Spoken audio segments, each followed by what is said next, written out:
Hello जी, नमस्कार। स्वागत है आपका मेरे यूट्यूब चैनल गौतम गुरुजी पर।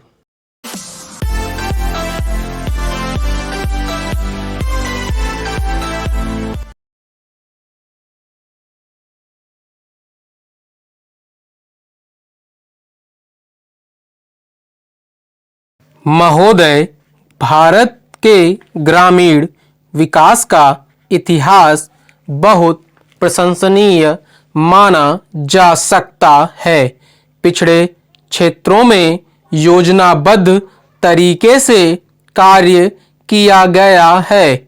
हालांकि अभी कई इलाके हैं जहां पिछड़ापन अत्यधिक है।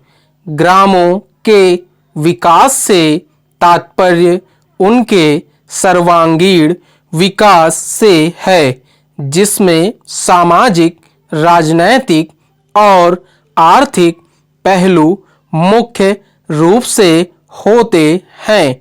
यह भी सत्य है कि स्वतंत्रता के पश्चात जितनी धनराशि ग्रामीण विकास हेतु लगाई गई, उस अनुपात में उपलब्धि नहीं हो पाई।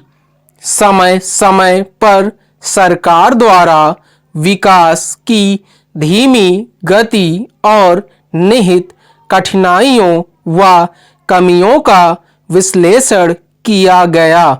एक बात स्पष्ट रूप से सामने आई और वह यह है कि सभी प्रकार के निवेश का काफी दुरुपयोग हुआ।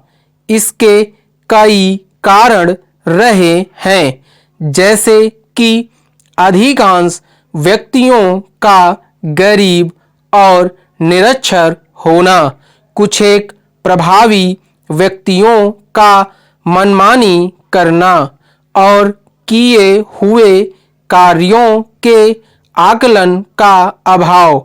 वास्तव में जनसामान्य की उदासीनता बढ़ती गई, शायद इसलिए कि उनके अनुसार जब तक पूरे ग्रामीण ढांचे में मूलभूत परिवर्तन न हो और व्यवस्था को सुधारा न जाए, तो ऐसा लगा कि जो भी दोष हैं वे पूरी प्रक्रिया में निहित हैं और उसे ठीक करने में किसी भी सरकार की अपनी व्यवस्था है।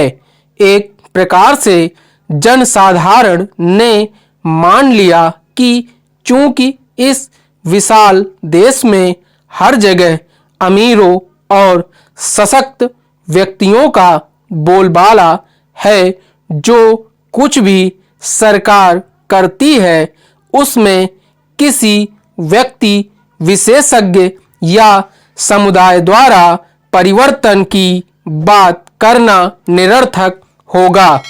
भारत के गांवों में इस प्रकार का नकारात्मक वातावरण बना, यह भी कोई विचित्र बात नहीं है, क्योंकि प्रत्येक विकासशील देश का यही हाल रहा है।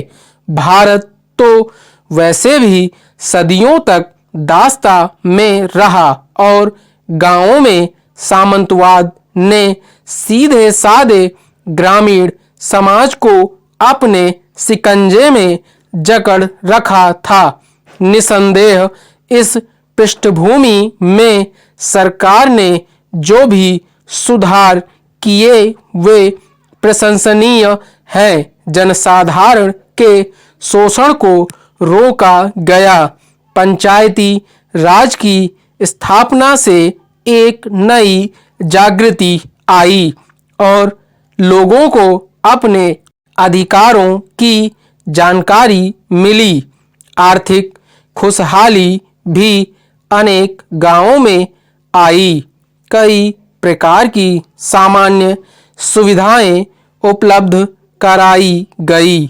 गांवों में मकान, सड़कें, स्कूल, चिकित्सा आदि की व्यवस्था हुई। भिन्न भिन्न परियोजनाएं लागू की गईं। यह सब होते हुए भी एक कटु सत्य सामने आया कि हमारी ग्रामीण जनता समस्त कार्यों के लिए सरकार पर ही निर्भर रही, जो दुर्भाग्यपूर्ण है। विराम।